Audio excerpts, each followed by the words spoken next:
To optimize your camera for a night portrait, I recommend using the Aperture Priority mode. You'll want to set the flash, in which case you'll want to know more about flash exposure compensation.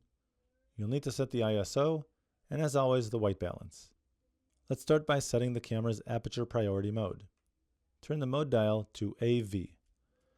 This stands for Aperture Value. What this allows you to do is set the camera's aperture while the camera automatically sets the appropriate shutter speed.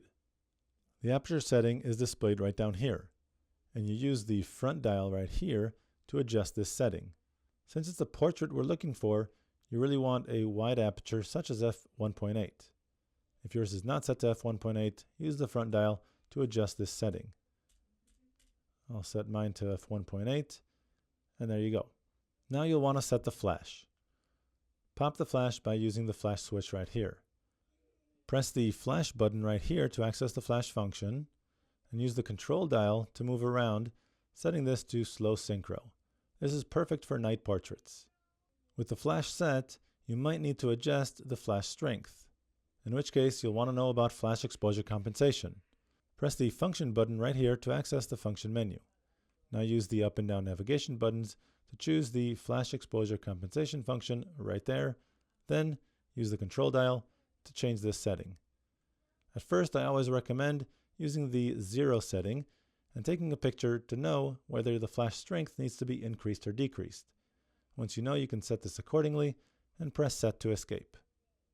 Now let's go ahead and set the ISO.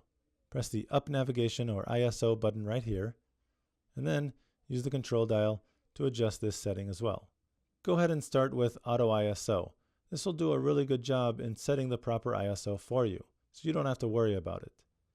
However, you can see that Auto ISO is limited to ISO settings between 80 and 1600. Depending on how much light you have in the background behind your subject, you might need to increase this ISO further, especially if you're hand-holding the camera. Once you take a picture, if you see that the subject is nicely lit with the flash, but you still don't see anything behind them, it's still too dark, what you'll want to do is increase the ISO further. So then you can change this to something like 3200 or even 6400 or above. Keep in mind that the higher the ISO, the more grainy the final image will be. So what you don't want to do is set the ISO to the highest setting and forget about it. Once you've set this appropriately, press the set button to escape. Now let's go ahead and choose the proper white balance. Press the function button to access the function menu. Use the up and down navigation buttons to choose the white balance function right here, and use the control dial to move around. Since you're using the flash to illuminate the subject, you probably want to set this to flash. It's less important what the background lighting is like, and more important how your subject is lit. So make sure the white balance is set to the light source illuminating your subject. Go ahead and press set. Now you're ready to take your shot.